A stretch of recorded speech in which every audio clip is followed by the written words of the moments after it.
इसी तरीके से परचेज रिसिप्ट में ही आते हुए आपने परचेज इनवॉइस पे क्लिक कर देना है। परचेज इनवॉइस आपने क्रिएट की, सिस्टम ने ऑटोमेटिकली सारी चीज़ें फेच की। आपने जो है वो यहाँ पर सिस्टम में जो है वो रेट भी फेच हुआ, टोटल अमाउंट भी फेच हो गई।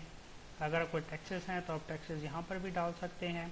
अगर आप परचेज इनवॉइस से ही स्टॉक अपडेट करना चाहते हैं तो आप इस पर टिक करें तो सिस्टम ऑटोमेटिकली अपडेट कर देगा आपके स्टॉक को।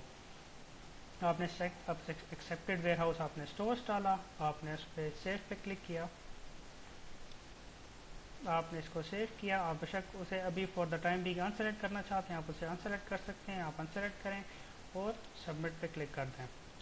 तो ये आपकी परचेज इनवॉइस जो आपको सप्लायर ने आपको दी थी वो आपने यहाँ पर रजिस्टर कर ली। और अगर उसने कोई हार्ड फॉर्म में आपको परचेज इनवॉइस दी थी तो आप यहाँ पर अटैचमेंट कर सकते हैं उसकी। आपने जब परचेज इनवॉइस डाली तो पेमेंट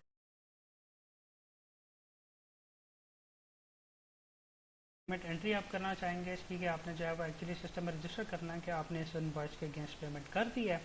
तो आप यहाँ पर क्रिएट में आके पेमेंट पे क्लिक करेंगे और वहाँ पर आप जो भी अमाउंट सिस्टम ऑटोमेटिकली वहाँ पर फैच कर देगा, आप वहाँ पर पेमेंट एंट्री कर सकते हैं।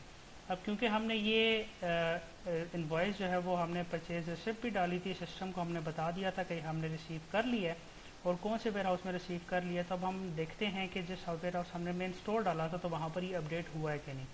तो आप वो आइटम जो है वो आइटम यहाँ पर क्लिक करेंगे तो आइटम का जो है वो ये आइटम खुल जाएगी आपकी, ये आइटम का डैशबोर्ड होगा।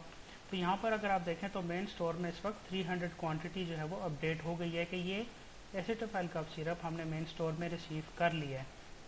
ये आपकी आइटम का डैशबोर्ड है। आप यहाँ पर इस आइटम के अगेंस्ट कितनी मटेरियल रिक्वेस्ट हुई हैं, कितनी कोटेशंस बनी हैं, कितने परचेज ऑर्डर्स बने हैं, तो ये आपकी सारी इन्फॉर्मेशन ये आइटम के डैशबोर्ड पे आपको व्यू हो रही होगी।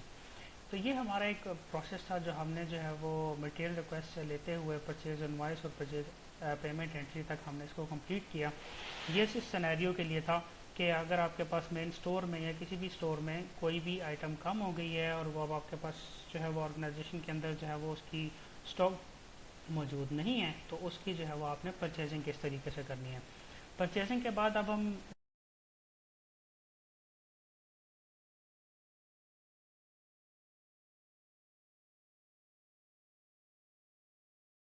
पेमेंट एंट्री आप करना चाहेंगे इसकी कि आपने जो है वो एक्चुअली सिस्टम में रजिस्टर करना है कि आपने इस इनवॉइस के अगेंस्ट पेमेंट कर दी है। तो आप यहाँ पर क्रिएट में आके पेमेंट पे क्लिक करेंगे और वहाँ पर आप जो भी अमाउंट सिस्टम ऑटोमेटिकली वहाँ पर फैच कर देगा, आप वहाँ पर पेमेंट एंट्री कर सकते हैं।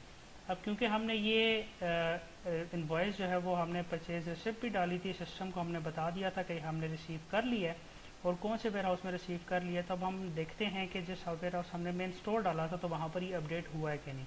तो आप वो आइटम जो है वो आइटम यहाँ पर क्लिक करेंगे तो आइटम का जो है वो ये आइटम खुल जाएगी आपकी, ये आइटम का डैशबोर्ड होगा।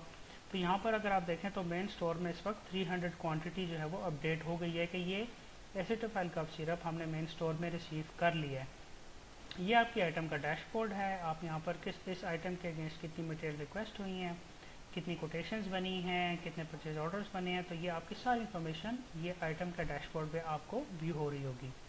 तो ये हमारा एक प्रोसेस था जो हमने जो है वो मटेरियल रिक्वेस्ट से लेते हुए परचेज इनवॉइस और परचेज पेमेंट एंट्री तक हमने इसको कंप्लीट किया। ये इस सिनेरियो के लिए था कि अगर आपके पास मेन स्टोर में या किसी भी स्टोर में कोई भी आइटम कम हो गई है और वो अब आपके पास जो है वो ऑर्गेनाइजेशन के अंदर जो है वो उसकी स्टॉक मौजूद नहीं है, तो उसकी जो है वो आपने परचेजिंग किस तरीके से करनी है। परचेजिंग के बाद अब हम